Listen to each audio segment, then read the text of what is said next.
Hello Gopi గారు. Hi Venkat గారు, రండి కూర్చోండి. బాగున్నారా? నేను బాగున్నాను, మీరు ఎలా ఉన్నారు? బాగున్నాను. రాధ లేదా? రాధను చూడడానికి వచ్చారా? అయ్యయ్యో, రాధనే కాదు, మిమ్మల్ని చూడడానికి కూడా వచ్చాను. Thank you very much. Radha, నీకోసం ఎవరు వచ్చారో చూడు. వస్తున్నాను. గోపి గారు, ఉద్యోగం ఏమైనా దొరికిందా? నాకు తెలుసండి, ఇంట్లో ఆడది కడుపుతో ఉంటే అవసరానికి తగినంత డబ్బు చేతిలో లేకపోతే ఆ మగవాడు పడే నరకయాతన ఎలా ఉంటుందో నాకు తెలుసు. ఒకప్పుడు గౌరీ కడుపుతో ఉన్నప్పుడు నేను ఇలాంటి కష్టాలే అనుభవించాను. అందుకే రాధని నా తోబుట్టుగా భావించి మీరు అడక్కపోయినా మీకు సహాయం చేయడం నా బాధ్యత అనుకుని వచ్చాను. ఈ డబ్బుంచండి, అవసరాలకు పనికొస్తుంది. అపార్థం చేసుకోకండి. మా గౌరీ నాకు అన్ని విషయాలు చెప్పింది. కావాలంటే మీరు దీన్ని అప్పుగా అనుకోండి. మీకు మంచి ఉద్యోగం వచ్చాక వడ్డీతో సహా తీర్చేద్దురుగాని. తీసుకోండి గోపి గారు. 10,000. ఇవి మీరే ఇస్తున్నారా లేక రాధ వాళ్ళ అన్నయ్య పంపిస్తే తీసుకొచ్చారా? అదేం లేదు, నేనే అభిమానంతో. ఇదే మాట నా కళ్ళలోకి సూటిగా చూసి చెప్పండి. ఎవరిస్తే ఏంటి గోపి గారు, రాధా బాధ్యత మీరు తీసుకున్నందుకు అందుకు బదులుగా వాళ్ళ అన్నయ్య ఈ డబ్బులు పంపించాడనమాట. గోపి గారు, ఇక దాచిపెట్టి లాభం లేదు. ఈ డబ్బుని సత్యంగారే పంపించారు. ఆయనే ఇస్తే అభిమానం కొద్దీ రాధ తీసుకోదేమోనన్న భయంతో ఎలాగైనా మీకు నచ్చజెప్పి ఇచ్చి రమ్మని నన్ను పంపించారు. వద్దు, రాధకిష్టం లేని పని నేను ఎప్పుడు చేయను. గోపి గారు, అభిమానానికి పోతే అవసరాలు ఎలా తీరుతాయి? కాదనకండి, తీసుకోండి. ఈ విషయం రాధకి తెలిస్తే ఎలా తెలుస్తుంది?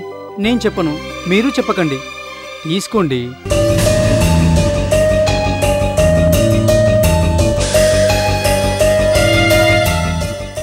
గోపి గారు,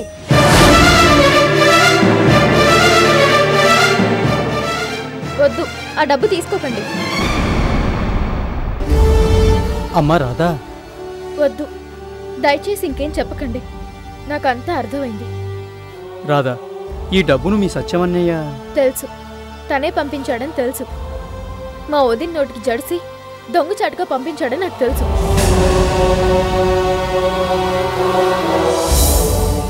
వద్దు, ఈ డబ్బును తీసుకెళ్ళి తనకే ఇచ్చేయండి.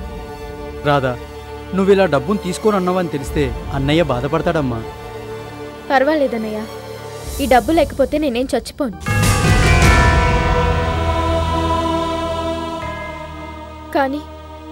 కానీ ఈ విషయం మా వదినికి తెలిసిన మరుక్షణం మా అన్నయ్య అనరాని మాటలంటుంది, అవమానిస్తుంది, సాధిస్తుంది, బాధిస్తుంది, మనశ్శాంతి లేకుండా చేస్తుంది. నా కోసం మా అన్నయ్య మా వదిన ముందు దోషిలా తలదించుకోవడం నాకిష్టం లేదు. వద్దు గోపి గారు. అమ్మా రాధా, ఇంకోసారి ఆలోచించమ్మా. వద్దు, దయచేసి ఈ విషయంలో ఎవరూ కల్పించుకోవద్దు. ఇప్పటికే మా అన్నయ్య నా కోసం మా వదిన చేత ఎన్నో మాటలు పడ్డాడు. నా వల్లే వాళ్ళిద్దరి మధ్య రోజు రోజుకి దూరం పెరిగిపోతుంది. ఇప్పుడు ఈ డబ్బు తీసుకుని నా స్వార్థం కోసం వాళ్ళిద్దరి మధ్య దూరాన్ని శాశ్వతం చేయలేను. వద్దు, వెళ్ళి మా అన్నయ్యతో చెప్పండి, ఈ చెల్లెలు తన నుంచి ఆశిస్తోంది డబ్బు కాదు, అభిమానం అని, అభిమానాన్ని మాత్రమే అని.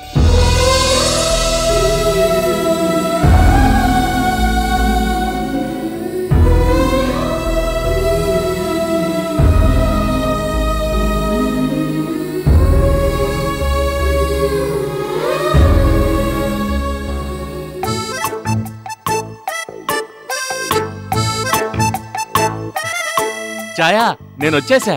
ఏంటో ఓవరాక్షను? ఎందుకమ్మా తిడతావు?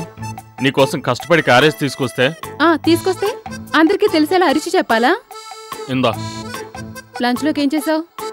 నువ్వు చెప్పినవన్నీ. చెప్పినవన్నీ అంటే అవేంటో మళ్ళీ చెప్పకూడదా?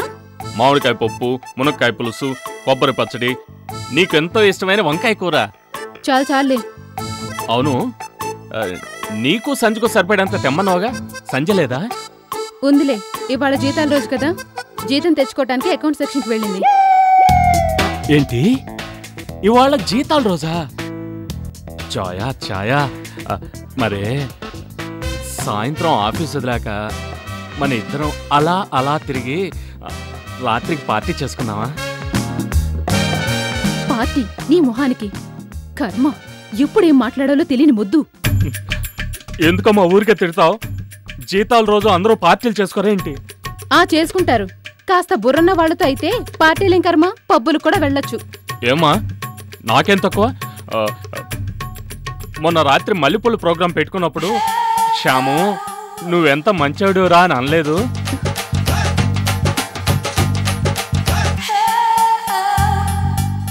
చెప్తా, ఇంటికి పదా. ఇవాళ నా చేతుల్లో ఉందిలే. ఏ అలా గుడ్లు చూస్తే భయపడతాననుకున్నావా? నేను మొగానే, నాకు రోషం ఉంది. Excuse me, salary check ready అయిందండి? నీ సంగతి ఇప్పుడు కాదులే, సంధ్య వస్తుంది, మాట్లాడకుండా వెళ్ళు. ఎందుకు మాట్లాడకూడదు? వస్తుందిగా, సంధ్యని అడుగుతాను. నాకేమైనా భయమా? అయ్యో, నీకెలా చెప్పేదిరా మగడా. శ్యాము మంచివాడి బట్టిగా వెళ్ళు ప్లీజ్. మరి ఎందుకు తిట్టావమ్మా? ఏదో చిరాకులో తిట్టానులే, సారీ. మరి సాయంత్రం పార్టీ ఇస్తానులే, వెళ్ళు. మరి మల్లెపూల ప్రోగ్రాం నిన్ను చెప్పు, ప్రోగ్రాం ఉందా లేదా? అన్నీ ఉంటాయిలే, ముందు నువ్వు వెళ్ళు. ప్రామిస్ చేసి చెప్పు. ఏంటి ఇద్దరికి మళ్ళీ కోల్డ్ వారా? అబ్బే అలాంటిదేం లేదు. ఎందుకు లేదు? అసలు ప్రోగ్రాం ఉందా లేదో చెప్పు. ప్రోగ్రామా? ఏం ప్రోగ్రాం? అది సినిమా ప్రోగ్రాం. ఓ, సినిమా ప్రోగ్రామే కదా, ఒప్పుకోవచ్చు కదా. అలా చెప్పండి, ప్రోగ్రాం లేదంటోంది. అయ్యో అలాగేలే, ప్రామిస్. చాలా అయితే ఓకే, బయట కూర్చుంటాను, తిన్నాక పిలువు. సర్లే నువ్వు వెళ్ళు.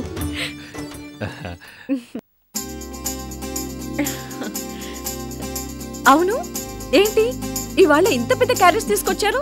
మనిద్దరి కోసమే, పద భోంచేద్దాం. అన్ని స్పెషల్సే ఉన్నాయి. నా బతుకి స్పెషల్ భోజనం. మళ్ళీ ఏమైంది? ఏం చెప్పను, దినదిన గండ ఉన్నట్టుంది నా పరిస్థితి. ఇక్కడేమో ఊపిరాడని పని ఉంది. రేపు మోహన్కేమో డాక్టర్ అపాయింట్మెంట్ ఇచ్చారు. ఈసారి నేనే దగ్గరుండి తీసుకెళ్తే గాని వెళ్ళను అని మోహన్ పట్టుపట్టారు. సండే తప్ప నాకు రావడానికి కుదరదు అని చెప్పినా సరే తప్పేటట్లేదు. ఆ డాక్టర్ ఏమో ఆదివారాలు ఉండరట. అదే విషయం. ఏంటి ఈ మాత్రం దానికి ఏదో కొంపలు మునిగిపోయినట్టు కంగారు పడాలా? ఆఫీస్ పందేముంది, రోజు ఉండేదే కదా. రేపో హాఫ్ డే లీవ్ పడే. మొన్నే 3 days లీవ్ పెట్టాను. మళ్ళీ లీవ్ అడిగితే బాగుంటుందో లేదో అని, అంతేనా? అయినా మన లీవ్ మనం అడగటానికి ఎందుకు ఫీల్ అవ్వాలి? బాస్ కూడా కాదనే మనిషి కాదు కదా. అఫ్కోర్స్, కానీ ఈ మధ్య ఆయన నా వైపు ఏదో పసికట్టున్నట్టు అనుమానంగా చూస్తున్నారు. లీవ్ పెడితే ఈ సంగతి ఆనంద్కి తెలుసా అని ప్రశ్నలతో చంపేస్తున్నారు. అందుకే భయంగా ఉంది. ఆయన వాలకం చూస్తే నాకెందుకో అనుమానంగా ఉంది. గాడిది గుడ్డేం కాదు, ఏదో చుట్టరికం ఉన్నంత మాత్రాన అన్నారాలు తీయాలా? నీ ప్లేస్లో నేనుంటేనా మైండ్ యువర్ ఓన్ బిజినెస్ అనేదాన్ని. ఆ మాట నేను అనొచ్చు, కానీ నేను రూమ్లోంచి బయటికి రాగానే ఈ విషయం కూడా ఆనంద్కి చేరిపోతుంది. ఇలాగైతే కష్టమేలే. ఐడియా, రేపు లీవ్ గివ్ ఏం పెట్టద్దు, మామూలుగానే ఆఫీస్కి రా. లంచ్ టైం దాకా ఉన్న తరువాత సడన్ గా తలనొప్పిగా ఉంది, డాక్టర్ దగ్గరికి వెళ్ళాలి, పర్మిషన్ కావాలి అని చెప్పు. అప్పుడేం చేస్తాడు బాస్? చచ్చినట్టు పర్మిషన్ శాంక్షన్ చేస్తాడు. హాఫ్ డే లీవ్ బ్రతికిపోతుంది, నీ పని అయిపోతుంది. ఎలా ఉంది? నువ్వు తప్పకుండా ఉండాల్సిందానివేనే. అందుకేగా ఉన్నాను, అన్నిటికీ బెహూనా.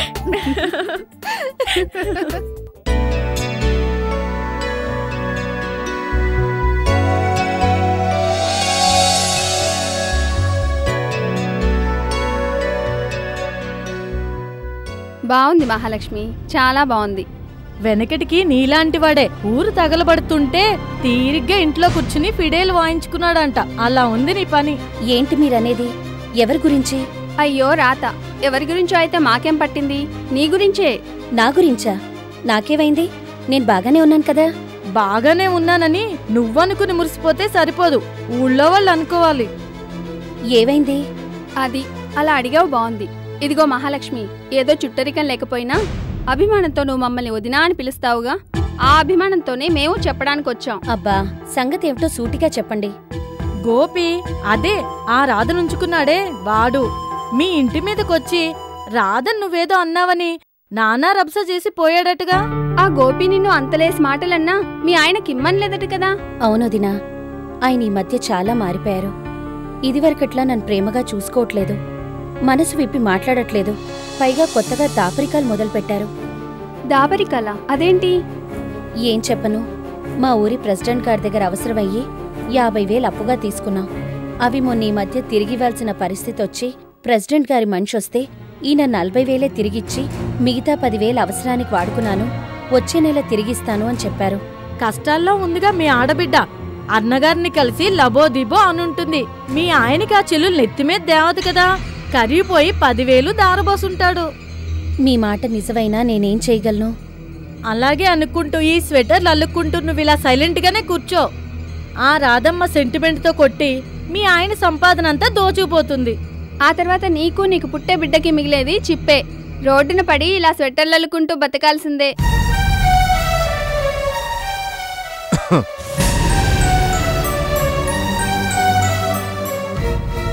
వస్తాం మహాలక్ష్మి. ఆరోగ్యం జాగ్రత్త.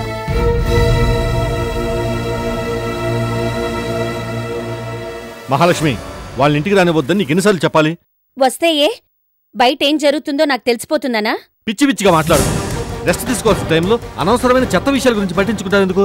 ఇవాళ వాళ్ళు చెప్పింది చెత్త విషయాన్ని కాదు, ఓ నిజాన్ని. ఏంటో ఆ నిజం? మా సుభద్రమ్మ వాళ్ళ ఆయన చూసిన నిజం ఇప్పుడే చెప్పారు. అరే నిజం నిజం అంటావు, ఏంటో నిజం? మీరు అత్యవసరంగా వాడుకున్న 10,000 ఎక్కడికి చేరాయో అన్న నిజం. నేను అడుగుతున్నా సమాధానం చెప్పకుండా చిందులు వేశారే, ఆ చిందుల వెనక దాగున్న అసలు నిజం. మహాలక్ష్మి, నువ్వేం చెప్పాలనుకుంటున్నావు సూటిగా చెప్పు. ఆహా, అయితే వినండి. ఆ 10,000 మీరొక ఆయనకి ఇచ్చారు. ఇచ్చి ఆ డబ్బుని భద్రంగా మీ ముద్దుల చెల్లెలకి ఇచ్చి రమ్మన్నారు, అవునా? మహాలక్ష్మి, అబద్ధం చెప్పకండి. నాకు పుట్టబోయే బిడ్డ మీద ప్రమాణం చేసి చెప్పండి. మీరు ఆ 10,000 రాధకు పంపించారు కదా? నాకు తెలుసు, మీరు ఆ 10,000 దానికే దోచిపెట్టారు. అది కాదు మహాలక్ష్మి. మాట్లాడకండి. వాళ్ళు చెప్పిందే నిజం, అదే నిజం. ఇక నాకు పుట్టబోయే బిడ్డకు మిగిలేది చిప్పే. ఆ రాధ బతుకున్నంత కాలం నా కాపురం బాగుపడదు. అదసలు ఆడబిడ్డే కాదు, నా ఇంటికి పట్టిన అరిష్టం, దరిద్రం.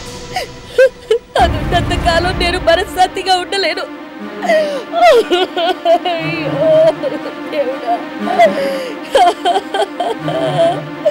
ఈ దరిద్రం ఎక్కడ దొరికిందిరా దేవుడా?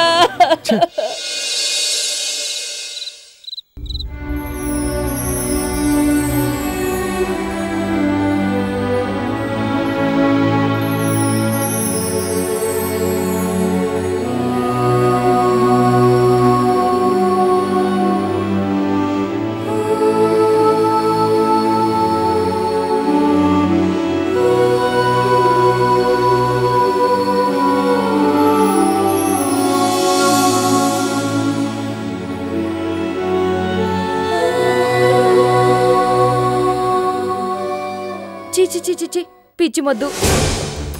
ఏమైంది హ్యారీ? చూడండి, మీ కూతురు పక్కంతా తడిపేసింది.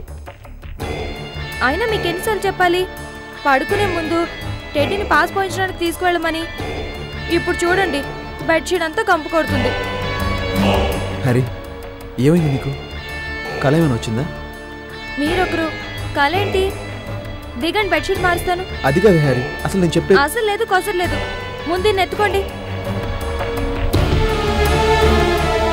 చిచి, ఏం పిల్లో ఏమో. అబ్బా, రోజులు గడుస్తున్నా దీనికి పక్క తడిపే అలవాటు ఇంకా పోలేదు. ఒకసారి డాక్టర్ గారు చూపిద్దామండి, ఏదైనా మందులు ఇస్తారేమో. ఏంటి హ్యారీ, ఇది మన టెడ్డీ కాదు, అది ఆడుకునే బొమ్మ. పిల్లని పట్టుకుని బొమ్మ అంటారేంటి? మీకేమైనా పిచ్చి పట్టిందా? మీ ఇద్దరితో వేగలకు చస్తున్నాను. హ్యారీ, నేను చెప్పేది కాస్త. అబ్బాబాబా, మీరేం మాట్లాడుతున్నారో నాకు ఒక్క ముక్క కూడా అర్థం కావట్లేదు. ఇలా ఇవ్వండి, దాని ఒళ్ళంతా తుడుస్తాను. లేకపోతే రాత్రంతా చలికి గజగజలాడుతుంది. ఎన్నిసార్లు చెప్పాలే? నీకెన్నిసార్లు చెప్పాలే? పడుకునే ముందు పాస్ పోసుకుని రమ్మని చెప్పానా లేదా? మొద్దు మహ్వ ఏంటా చూపు? తిట్టానా? ఇలాంటి పనులు చేస్తే ఎవరన్నా తిట్టకు ముద్దు పెట్టుకుంటారా? ఈ సంగతి మీ ఫ్రెండ్స్కి చెప్తే షేమ్ షేమ్ అని నిన్నే ఏడిపిస్తారు. పడుకో. జో జో జో.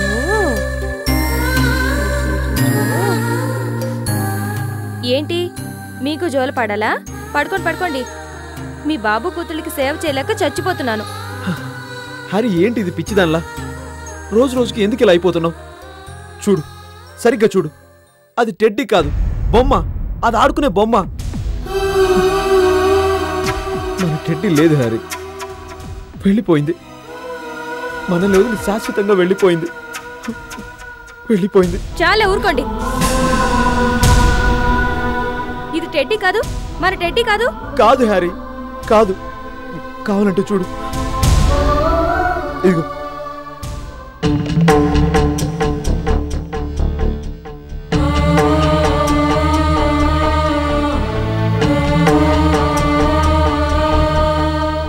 ఇది టెడ్డీ అయితే మరి ఇది బొమ్మ హ్యారీ, మన టెడ్డీ ఎంతో ఇష్టంగా ఆడుకునే బొమ్మ.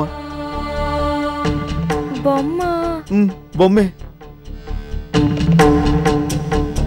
ఇది టెడ్డీ కాదు, బొమ్మ.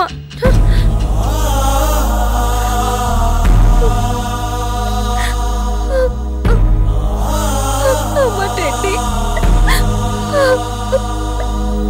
టెడ్డీ.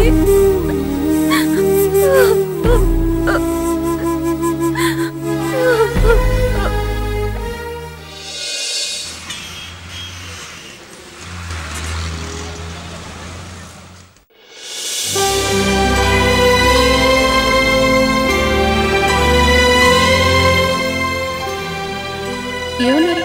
సర్లే, మళ్ళీ వస్తాను. Okay sir. పద్మగారు మీరు వెళ్ళండి. చూసావా, ఇంకెవరూ లేరు. నెక్స్ట్ మనమే. డాక్టర్ గారి దగ్గరికి నేనెందుకు? మీరు వెళ్ళరండి. సంధ్య, నేను హాస్పిటల్కి తీసుకొచ్చిందే నా కండిషన్ ఎలా ఉందో నీకు పూర్తిగా తెలియాలని. ఏమైనా ఇంప్రూవ్మెంట్ ఉందో లేదో అని డాక్టర్ గారు చెప్పాలి, నువ్వు వినాలి.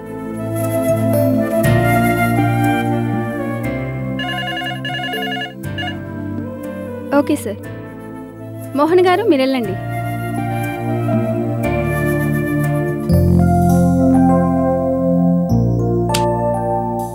Good morning doctor. Very good morning. మీరు రాసిచ్చిన అన్ని రిపోర్ట్స్ మళ్ళీ చేయించాను. ఇవిగోండి రిపోర్ట్స్. గుడ్.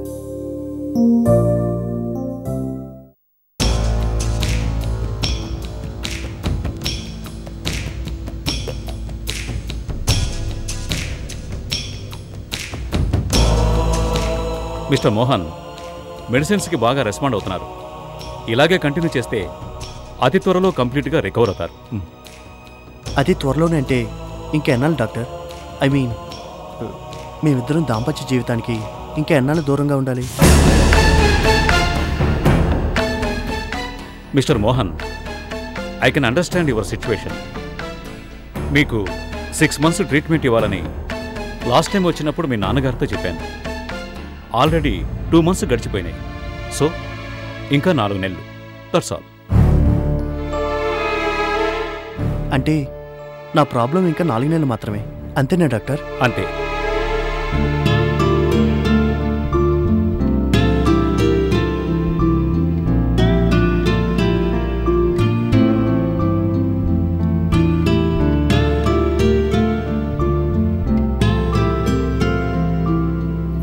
తీసుకోమ్మా, ఈ మందులనే కంటిన్యూ చేయండి. You will be perfectly all right. Okay, thank you doctor. Mister Mohan, if you don't mind, మీ మిస్సెస్తో ఒకసారి పర్సనల్గా మాట్లాడాలి. ఓకే.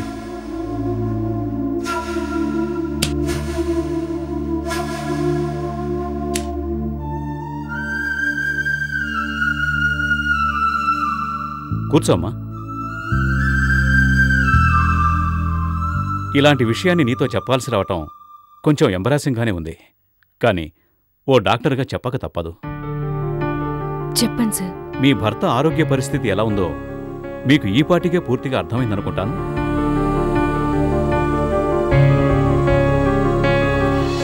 ఇలాంటప్పుడు పురుషుడి కన్నా స్త్రీకే సహనం, ఓర్పు ఎక్కువగా ఉండాలి. మగవాడి తొందరపాటుతనానికి, ఆడదాని సహనానికి ఇలాంటి పీరియడ్ నిజంగా ఓ అగ్ని పరీక్షే, అయినా తప్పదు. నా ఉద్దేశం మీకు అర్థమైందనుకుంటాను. 4 months. ఈ 4 months మీరు చాలా జాగ్రత్తగా ఉండాలి. చూడమ్మా, మోహన్ ఏమాత్రం ఎమోషనల్ అయినా పరిస్థితి పూర్తిగా చేయి దాటిపోతుంది. అతను శాశ్వతంగా సంసార జీవితానికి పనికి రాకుండా పోయే ప్రమాదం ఏర్పడుతుంది. So always be careful. Okay? Okay doctor. God bless you. Thank you.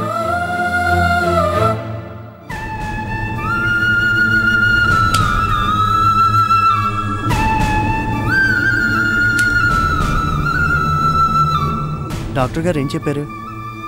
తీసుకోవాల్సిన జాగ్రత్తల గురించి హెచ్చరించారు కదా. అయినా 4 months అంటే ఎంత? ఇట్టే గడిచిపోతాయి కదూ. ఓకే, పద.